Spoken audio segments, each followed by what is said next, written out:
บทที่3สระอึสระอือ มีตัวสะกด ฝึกฟ้องเสียง มออึกมึก งออึดงึด ลออึบลึบ ดออึงดึง ฮออื่นหึน คออึมคึมไม่โทคึม ต่ออึกตึก ปออึมปึมไม่โทปึ้ม ถออึกทึก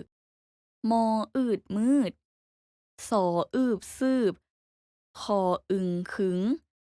พออื่นพื้น ยออืมยืม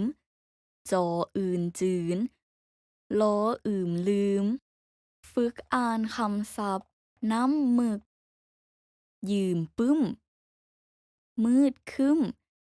จืนขาไก่ ตึก ปึ้มเขียน ฝึกเขียน ยืนให้ ดึงเสือก ตื่นนอน ตึกป๋า ปาตึบหนา ฝึกอ่านประโยค ใส่บิ๊กหมึกเขียนบ่ถึกหรือบ่ได้หมู่ยืมปึ้มค่อย เมื่ออ่านลืมคืน